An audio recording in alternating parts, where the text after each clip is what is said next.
retour pour une nouvelle vidéo. Alors cette vidéo, on va parler du fait d'être parent solo. Parent solo, c'est-à-dire il n'y a vraiment qu'un seul parent dans la vie de l'enfant, l'autre n'a aucune implication.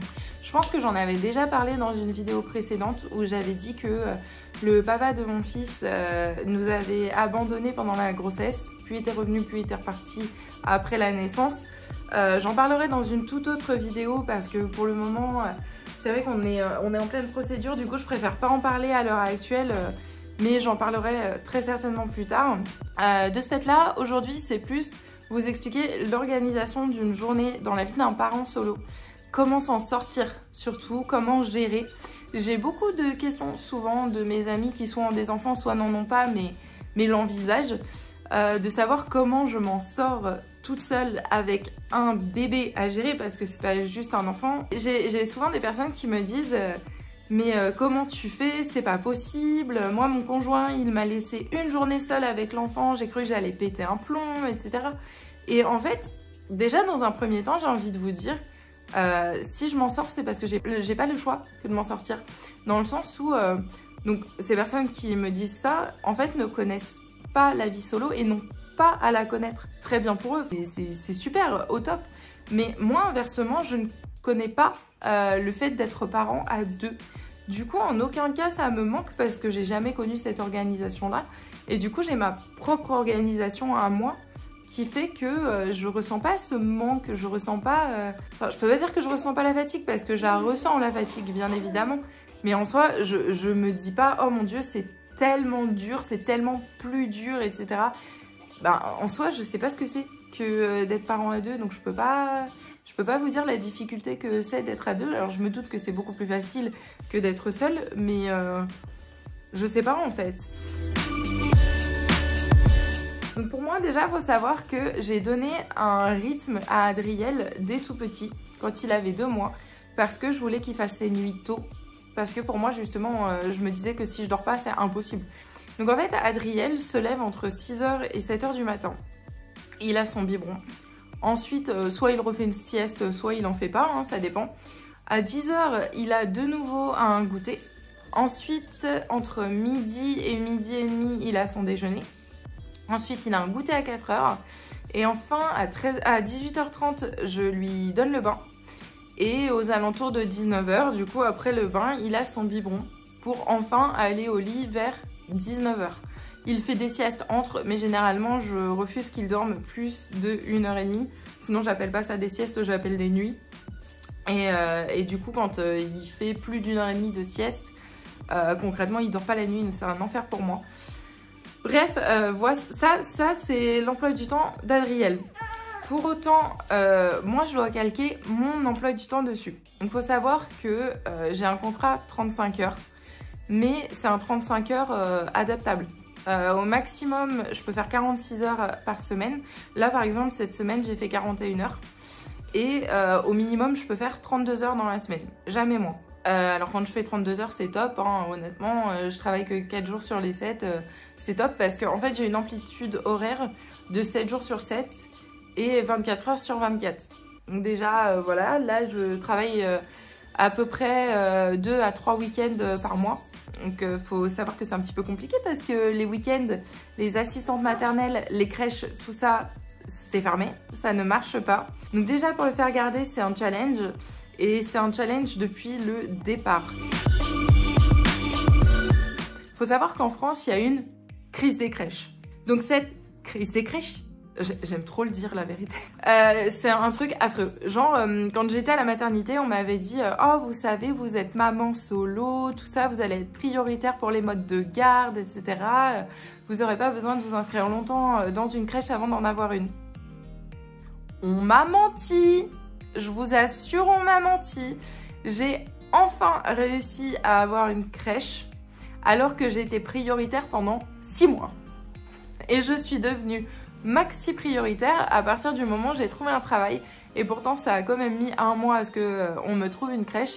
Et encore, là, on m'a annoncé mi-juin qu'on m'avait attribué une crèche que je ne pourrais intégrer qu'à partir de septembre.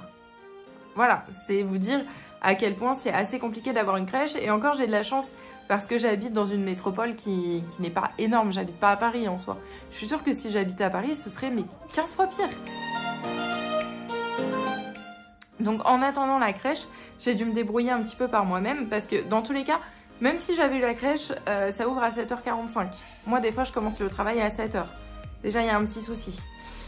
Mais du coup, il faut que je m'organise. Donc j'ai la chance, la très grande chance d'avoir un papa qui est à la retraite et qui se lève tous les matins à 5h. Mais bon, d'un sens, c'est très pratique pour moi du coup. Parce que comme il se lève à 5h du matin, bah éventuellement il peut venir chercher mon fils à 6h ou à 6h30 et l'emmener à la crèche. Enfin, il le garde chez lui d'abord et ensuite il emmène mon fils à la crèche. Ça, c'est vraiment le top pour moi et j'ai une chance immense. Ma maman aussi, bien évidemment, est là, sauf que ma maman, elle travaille encore et du coup, quand elle a ses jours de repos et que moi, je ne suis pas en repos, elle s'occupe de mon fils. Donc en fait, mes parents ont pris le rôle du parent défaillant. Ce qui, honnêtement, je trouve ça affreux parce que je considère que c'est vraiment pas leur responsabilité. Seulement, bah, j'ai pas le choix parce qu'il y a un des deux parents qui est défaillant. J'ai également la chance d'avoir des amis au top qui m'aident au maximum. Alors, que ce soit des amis qui soient proches physiquement ou proches mentalement, dans tous les cas, j'ai une amie qui m'a beaucoup aidée et dépannée en gardant Adriel plusieurs fois par semaine. Ça aide beaucoup, sinon je crois que de toute façon j'aurais été obligée de démissionner de mon travail. Je m'étais renseignée aussi également auprès de, comment dire, c'est des assistantes maternelles mais en entreprise. Et en fait c'est des assistants maternels, assistants ou assistantes d'ailleurs, maternelles qui sont hautement qualifiés. Genre les mecs, ils apprennent l'anglais à ton gamin, ils te font le ménage, je suis sûre qu'ils te refont la déco de ta maison. J'en suis sûre, ça doit être dans leurs attributions, c'est un truc de fou en fait. Sauf que forcément ça se paye beaucoup plus cher. Et avec mon amplitude horaire, on m'avait fait un devis à, attention, je sais pas, préparez-vous, asseyez-vous, parce que moi j'ai failli tourner de l'œil quand on m'a annoncé ce tarif. 4 000 €, ok? 4 000 € par mois, c'est impossible. Je veux dire, même en étant cadre supérieur, c'est impossible. À moins d'être vraiment une célébrité, etc., de rouler sur l'or, tout ce que vous voulez, 4 000 €, même pour les foyers français, on va dire dans la classe moyenne plus, c'est pas possible. Il faudrait, pour s'en sortir et pour pouvoir payer ces 4 000 € que chaque parent se fasse 3 000 € au minimum de son côté. Sinon, c'est pas vivable. Parce qu'il faut quand même derrière manger, acheter des couches, acheter tout ce qu'il faut pour l'enfant. Donc, il faut au minimum qu'il reste 2 000 € par mois sur le compte pour pouvoir vivre. Et juste 4 000 en tant que parent solo, à moins que je sois ministre de je ne sais trop quoi, c'est pas possible. Sachant qu'on me dit oui, mais vous faites l'avance des frais et on vous rembourse. D'accord, mais du coup, l'avance des frais, elle doit être vers le 25-26 du mois. Et la CAF, moi, elle me rembourse, mais que le 5 du mois suivant.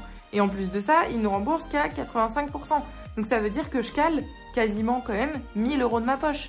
Donc je me fais pas un petit salaire, je me fais un salaire un petit peu au-dessus de la moyenne, mais quand même. Enfin, ça veut dire, enfin, c'est pas possible. Parce que derrière, j'ai quand même mon loyer, j'ai quand même toutes les factures, etc. C'est impossible. Du coup, j'ai dit, bon, bah, je vais me débrouiller moi-même. J'ai aussi la solution qui est au top du télétravail. Sauf que le télétravail, je vais pas forcément pouvoir le faire tout le temps, mais là, j'ai la chance de pouvoir être en télétravail une partie de mes heures. Ça me sauve la vie. Parce que du coup, j'ai à payer personne pour garder mon fils. C'est moi qui le garde, tout simplement. Donc, j'enchaîne le travail, le bébé. Je prends mes pauses quand Adriel il est censé prendre ses biberons, etc. Heureusement, j'ai encore une fois l'énorme chance d'avoir un bébé qui est au top. Il est souriant, il dit jamais rien, enfin voilà, il pleure pas. Et du coup, même quand je suis en train de travailler ou que je suis au téléphone avec des clients, etc., bah, mon bébé, en fait, il reste calme. Il est content, il joue tout seul sur son tapis, il est au top. Donc j'ai beaucoup de chance. Donc je comprends que malheureusement, ce soit pas le cas pour tous les parents solo. Gros big up à vous. Parce que là, c'est moi qui me demande comment vous faites. Parce qu'avoir un enfant qui pleure, un enfant qui est assez agité, etc., c'est une galère déjà en temps normal. Mais en tant que parent solo, j'imagine même pas. Donc, force à vous les gens. Ensuite, pour tout ce qui est de l'organisation de ma semaine en règle générale, donc quand je suis au travail, donc pas en télétravail, imaginons si je fais un 9-17, concrètement j'emmène Adriel à 7h30, enfin je pars de chez moi à 7h30 pour emmener Adriel à la crèche, je le dépose vers 8h10, je file au boulot pour être à 9h au boulot, ensuite je fais mon 9-17 tranquille, hein. Je sors à 17h, je cours, je vole rechercher mon fils, je me prends quelques petits bouchons, hein, à 17h, l'heure de pointe tu connais. Je me prends les bouchons, je cours, je vole récupérer mon fils. Bien souvent, soit je me dépêche d'aller faire les courses en rapide parce que voilà, soit je dois aller m'occuper de l'administration, je sais pas, je dois aller récupérer des colis, je dois faire ceci, je dois faire cela.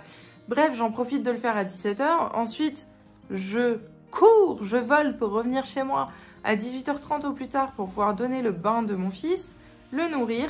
Ensuite, je le couche à 19h30. Si j'ai de la chance, maximum 20h, il dort. Généralement, j'ai de la chance. Et ensuite, à 20h, commence ma 3e journée. La première étant le boulot, la seconde étant quand je récupère Adriel, la 3e journée commence à 20h maximum.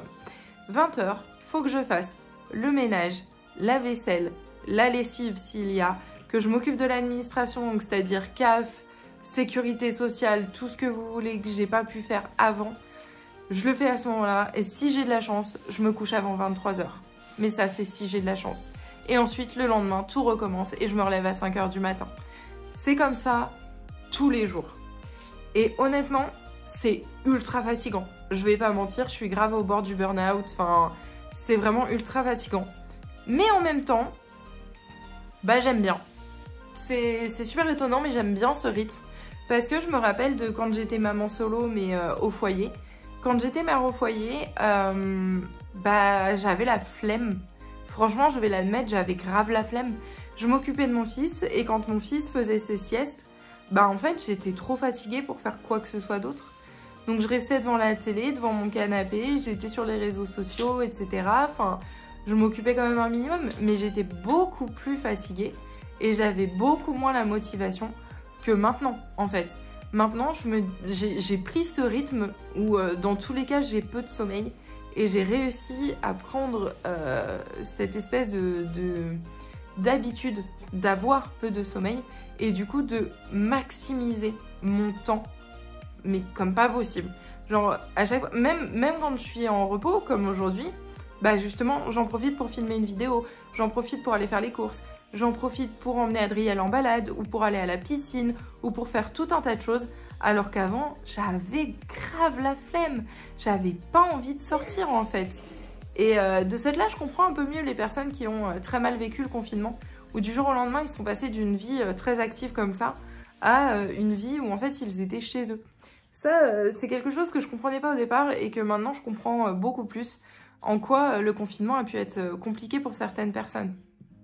Après, bon, maintenant qu'on en est sorti, c'est vrai qu'on a beaucoup plus de liberté, etc. Et moi, pendant mes jours de repos, je ne me vois pas me reposer, en fait. C'est pas possible.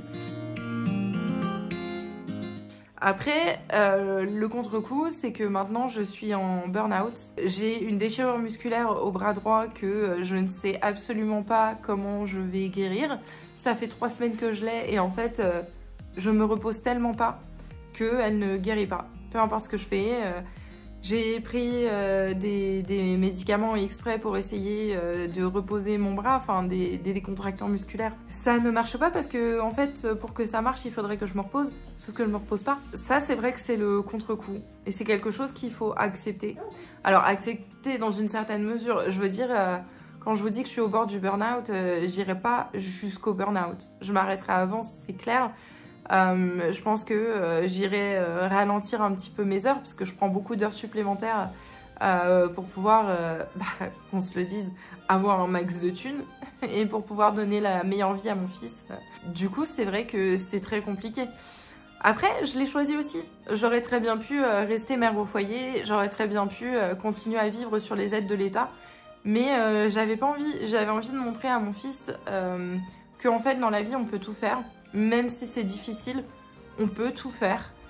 Et il faut juste accepter en fait l'aide extérieure. Et j'ai fini par accepter cette aide extérieure. Au départ, je voulais pas que qui que ce soit d'autre que son père assume la responsabilité de mon fils. Mais au bout d'un moment, je pense qu'il faut accepter aussi que lui, il n'a pas accepté sa responsabilité. Et que du coup, j'ai besoin d'aide. Et c'est qu'en acceptant cette aide que je m'en sors en fait. Donc un grand merci à toutes les personnes qui m'aident d'ailleurs. Parce que sans vous, clairement, je pourrais pas travailler. C'est clair et net. Je pourrais pas faire tout ce que je fais à l'heure actuelle. Donc si j'ai un conseil à donner aux parents solo, c'est en fait mettez votre fierté de côté. Et arrêtez de vous dire oui mais c'est ma responsabilité à moi. Certes, c'est notre responsabilité, c'est notre enfant. Ça exclut pas qu'on puisse demander de l'aide. Donc voilà, ça c'est le conseil que je peux donner aux personnes qui se retrouvent dans ma situation. Le deuxième conseil, ne culpabilisez pas parce que l'autre parent est défaillant. La défaillance d'un parent ne se reflète pas sur l'autre en fait. Au contraire, vous êtes celui qui est resté. Moi je considère que la défaillance du père d'Adriel c'est une honte pour lui. Mais en aucun cas c'est une honte pour moi et en aucun cas c'est de ma faute. Et en fait c'est en faisant de mon mieux que je prouve que c'est moi qui ai raison et que je suis dans mon bon droit depuis le départ. Autre conseil que je pourrais donner, c'est abandonnez pas et soyez fiers de qui vous êtes, soyez fiers de ce que vous faites pour vos enfants. Juste marchez la tête haute. Parfois c'est compliqué parce que chaque fois que je dis que je suis maman solo, j'ai un petit peu ce regard de pitié de la part des gens qui se disent oh, la pauvre, ça doit être difficile et tout. Ouais, c'est difficile, mais bah je suis contente. En fait, j'ai une belle vie, je considère que j'ai une très belle vie. Et je suis contente et je suis heureuse dans ma vie, je suis heureuse d'avoir mon fils, je le regrette absolument pas. Je regrette pas les choix que j'ai pu faire, je regrette pas de l'avoir gardé, je regrette pas tout ça. Et en fait, au contraire, ça me donne l'envie de me battre pour mon fils encore plus. Donc voilà, juste, je pense que... Ah, tes souhaits, mon fils. Je vais finir la vidéo là-dessus en vous disant que certes c'est compliqué, mais dans la vie tout obstacle est surmontable à condition d'avoir petite positive attitude, de toujours voir les choses du bon côté et que même si c'est difficile parfois de voir les choses du bon côté, il y a des jours où je craque moi aussi. Honnêtement, il faut toujours se rappeler que les meilleurs jours arrivent et que tant qu'on garde la tête haute, on a le droit de pleurer, on a le droit de s'effondrer. Mais demain, faut se relever, faut continuer et il n'y a que comme ça qu'on va réussir dans la vie. Voilà, j'espère avoir pu aider certains d'entre vous. J'espère que ceux qui sont parents solo comme moi, que ça va vous donner de la force parce que faut qu'on se soutienne tous ensemble. Et même avec les parents d'ailleurs qui ne sont pas solo, je considère que avoir un enfant c'est très difficile. Et faut tous se donner du soutien, peu importe qu'on soit seul, à deux ou qu'on ait des situations totalement différentes. Faut se soutenir, faut être heureux, faut être fier de ce qu'on a fait. Et voilà. Je vous souhaite une bonne journée à tous. Ciao!